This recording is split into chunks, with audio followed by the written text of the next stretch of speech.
मेरा नाम खुशी राजपूत है। मैं कक्षा 11वीं की छात्रा हूँ। आप सभी के समक्ष मैं एक कहानी लेकर प्रस्तुत हूँ जिसका नाम है फूलबासन। वह एक कहानी छत्तीसगढ़ी कहानी है जो कि राम कथा से ली गई है।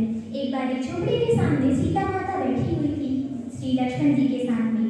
अब वह कहती है कि मैंने अपने इच्छा अनुसार आज मूंग की दाल का और कसर चावल का सेवन किया है।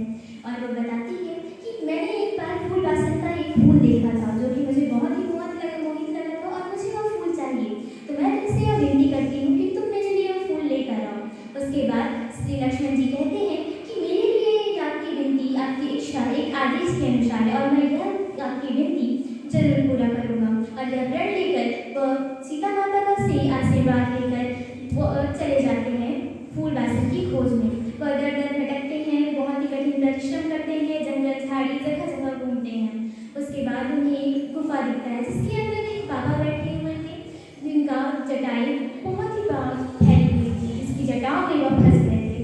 उसके बाद फंसने के बाद वो अपनी सहनशीलता से और बल से उससे निकल तो गए। उसके बाद उन्होंने सोचा और सोचने के बाद उन्होंने यह किया कि उन्होंने 6 दिन तक की उनकी सेवा की। अब 6 दिन के बाद जब बाबा ने अपनी आंखें खोली तो वो बहुत ही ज़्यादा प्रसन्न हो गए उनसे कि तुमने मेरी सेवा की और मुझे उससे बहुत ही ज़्यादा प्रसन्नता हुई है। तो तुम्हारी जो भी इच्छा होगी वह तुम मांग लो और मैं तुम्हें आज मैं वरदान देता हूँ। उसके बाद लक्ष्मण जी कहते हैं कि मेरी यह इच्छा है कि मुझे फूलबासन का फूल चाहिए। यह सुनते ही बाबा कहते हैं कि ये फूलबासन का फूल लाना तो बहुत ही कठिन है और यह वरदान के अलावा अगर तुम्हारे पास कोई और इच्छा होगी तो वो मैं तुम्हें पूरी कर सकता हूँ। इस बात को इनकार करते हुए वह कहते हैं कि नहीं, मेरा यह प्रण है कि मुझे फूलबासन का ही फूल चाहिए और मैं आपसे विनती करता हूँ कि आप मुझे कोई एक उपाय बताइए जिससे मुझे फूलबासन का फूल मिल सके। उसके बाद बाबा उन्हें उपाय बताते हैं। वह कहते हैं कि एक क्षेत्र है भारत का जिसमें दादा सावरकर की 7 बेटियां हैं, जिनमें उनकी सबसे छोटी बिटिया का नाम है फूलबासन। और वो सातों रानियां रोज एक नदी के किनारे नहाने जाती हैं जिसमें 6 रानियां वहाँ पे किनारे पे नहाती हैं और जो फूलबासन है वह बीच में जाकर डूबती है। उसके बाद डूबने के बाद वह एक फूल पर परिवर्तित हो जाती है। उसके बाद वो उन्हें उपाय बताते हुए कहते हैं कि तुम वहाँ जाना और उनके वस्त्र लेकर आ जाना। उसके बाद श्री लक्ष्मण जी वहाँ जाते हैं और नदी के किनारे छुप जाते हैं। जैसे ही सातों रानियां जब वहाँ पर स्नान करने के लिए आती हैं तो लक्ष्मण जी वह 6 रानियों के जो वस्त्र हैं वह लेकर वह चले जाते हैं। उसके बाद जो सातों रानियां हैं उसके पीछे पीछे वह जाती है अपने वस्त्र की खोज में। उसके बाद वह कहती है कि हे बाबा कि मेरी वस्त्र हमें दे दीजिए। तो इस बात का कहने पर बाबा कहते हैं कि मैंने यह कार्य नहीं किया, श्री लक्ष्मण जी ने यह कार्य किया है और जिसके पास तुम्हारे वस्त्र हैं तुम उनसे मांगो।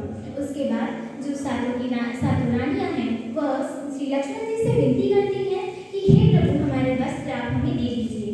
उसके बाद जो लक्ष्मण जी हैं वह उनसे कहते हैं कि मैं तुम्हें वस्त्र दे दूंगा लेकिन मेरी एक शर्त है कि मुझे तुम्हारी सबसे छोटी बहन सातवीं बहन चाहिए। उसके बाद जितनी भी कथा कहानियाँ हैं, जो भी चीज़ें उनकी सीता माता की इच्छा थी वो विस्तार से वो चीज़ों को बताते हैं।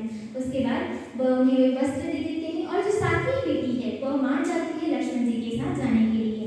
फिर वो उनके साथ में चली जाती है और जैसे ही जब वो सीता माता के पास पहुँचते हैं सीता माता बहुत आश्चर्य हो जाती है कि मैंने एक फूल मांगा था तुमसे और तुमने एक स्त्री लेकर आया। इस चीज़ से वो बहुत ज़्यादा उदास हो जाती है।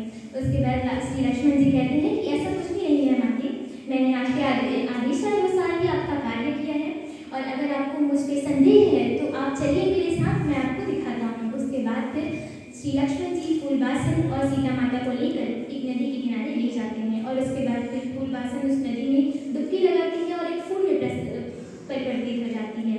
सीता माता यह देखकर बहुत ही ज़्यादा खुश हो जाती है और उन्हें बहुत सी आशीर्वाद देती है और कहती है कि मैं तुम्हारी सदा ही आभारी रहूँगी। यहाँ तक कि इस कहानी का समापन होता है जिससे हमें यह पता चलता है कि किसी भी मनुष्य के जीवन में कोई भी कार्य हमारे लिए अब संभव नहीं है। कोई ना कोई कार्य किसी न उपाय उस चीज़ का कहीं ना कहीं तो छुपा है और उससे हमें उस ढूंढने के लिए थोड़ा सा प्रयास करना पड़ता है, लेकिन वह चीज़ें जरूर होती है। और इसी के साथ मैं अपनी कहानी समापन करती हूँ।